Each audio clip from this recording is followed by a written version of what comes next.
Although for the past 5 years I have been an avid recreational drug user, my first and only experience smoking DMT was enough to prevent me from using hallucinogens to this day. After those intense 20 minutes I believed I had seen it all. Though that could change someday. I've eaten mushrooms, mescaline, LSD, peyote and taken more pills of MDMA than I could ever hope to count. But the experience of smoking DMT bypasses each and every one of those. You really need to sit down for this one. It was about 4 a.m. and myself and 10 of my best friends were partying still. We had been taking pills of ecstasy all night. I was with a bunch of hippies, and the common vibe was very relaxed. As we were talking, the topic of conversation turned to a spiritual note, and the subject of ayahuasca use among Peruvian Indians and its similarity to a near-death experience captivated me. Well, my friend turns to us and says, well, we could all smoke some D right now. The hippies were all about it. They were veteran users and convinced me that it was going to be the most beautiful and spiritual experience of my life.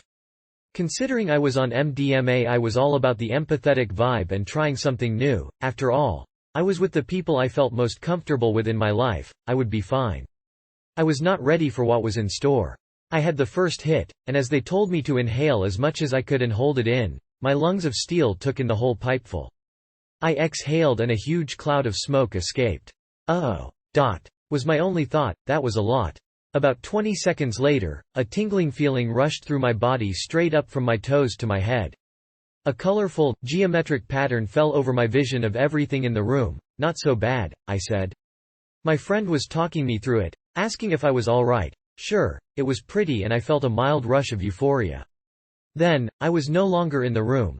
All I saw was similar to static on television, with one of my friends in front of me melting into a platinum blob, and reforming into, I don't know, an alien, with 2 black holes for eyes and no mouth or nose, or really a face for that matter. When he spoke, I felt as though he had just swallowed me whole and spit me back out, and the words made no sense, they were echoes. I tried to speak back, to tell him to stop swallowing me and spitting me out, but they say I just stared the whole time, never saying a word.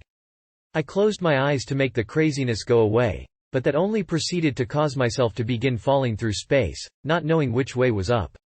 Opening my eyes, I was no longer in my body, and a rush of random images flashed at me. I was being propelled through time and space, and I honestly felt like I was dead, and what I was seeing was a reflection of my life, or human life in general, and a higher power was showing me how delicate life is and how small a piece of existence I am. It was bizarre and yet somehow all made sense. Now I was back in a room, but I still felt as though I was outside my body, looking back at myself. The room was not the one I was sitting in, but more of a black space, and surrounding me were my friends. But when they spoke, they morphed back into the aliens, and now all 10 of them with their black eyes and platinum bodies were alternately swallowing me and spitting me out. Asking me if I was okay. Their voices merged into whispery echoes. I tried to speak back, but I thought I was dead and couldn't talk or move. 15 minutes had passed, and I was gradually coming back to a more realistic setting.